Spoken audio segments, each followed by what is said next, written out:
Well, Neil Hamilton was a Tory minister who fell from grace. Now he's UKIP's deputy chair and national campaigns director. Neil Hamilton, how does the new UKIP differ from the old UKIP? Well, it doesn't, because what we've heard this evening is a few individuals who couldn't discipline themselves, knowing how the media are going to report them, and they get in the way of the party's message. I'm afraid they have to go. Well, so in fact Lee Slaughter is going to go, because Lee Slaughter was the gentleman who said Islamabama's real legacy. What does Islamabama's real legacy actually mean? I've no idea. First I've heard of that this evening.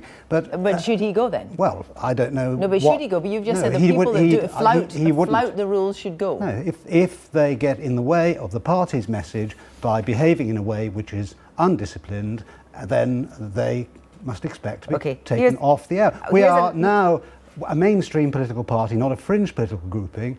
The bookies are making us the favourites to win the European elections. We have a by-election now in Manchester Wythenshawe. We are serious contenders in wait a minute, Lee Slaughter is an Lee Slaughter is an MEP candidate. He also said the EU deliberately floods UK with Eastern European immigrants as a tool of choice to break the UK and force integration. Should he go? I'm not going to get into defending or attacking individuals for their tweets. It's not exactly Lord Renard, is it? Well, who knows? The whole point is, aren't you meant to be, as it were, cleaning up the party? David Cameron tweeted the other day that he was part of Nigella's team and almost undermined a legal action. Okay, let's just be quite clear. You're saying Islam Obama is the same as Team Nigella. I have no idea what Islam Obama is. It's the first I've heard of it. So let's just go right to the top here. So Nigel Farage, mainstream party, he wants to set the tone. He makes a speech in the city in which he says that women who have children are therefore less valuable. No, he didn't say that. Yes, he said that it's understandable they're paid less if they go away and have children and break their careers. Do you believe that? No, what he was talking about was brokerage firms in the city who take on women because of their client list. If they take 3 or 4 years off to bring up children, they lose a lot of their clients, so they're less valuable when they come back, because that's the message the client that UKIP, list. No, but that's the message. That's the message that UKIP wants to send out. They think it's acceptable. There's no message. It's just stating a fact. So they are less. They should be less valuable. That is a fact. Hang on. You don't think the that client there should be women is actually worth in the city what the clients on it are worth. And if you've got fewer clients, the client list is worth less. So that's the simple point he was making. It's acceptable to give them lower salaries. Whether acceptable or not, it's a fact of life. That's what he was saying. Do you think that, your wife's a member of the party, does she agree with that? What about women activists in the party? I always agree with my wife. Whether she agrees with me is another matter. But Nigel Farage was simply stating a fact, that when a city brokerage firm is taking on a woman or a man, their value to the firm is the value of the client list.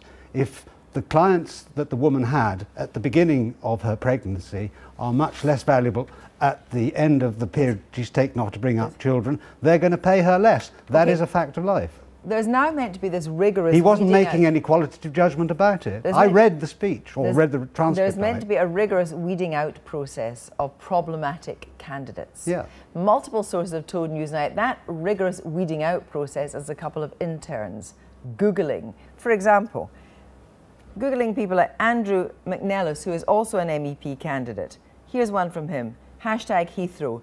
The surly, miserable, multicultural staff of UK immigration are personification of a ruined UK. Sack them all.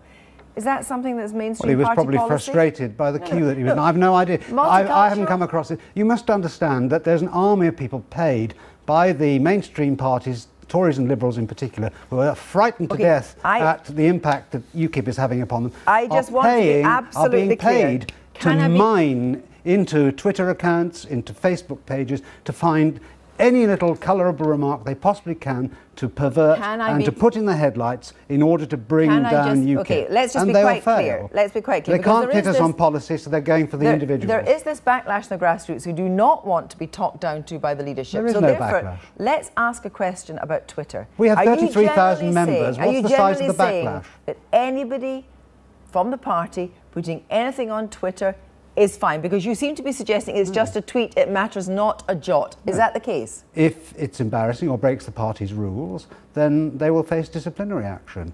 But it's up to individuals to make a complaint in an individual case. I'm not going to talk in general terms, because you can't divorce the individual and the remarks he makes from the factual context in which they're made. Neil Hampton, thank you very much.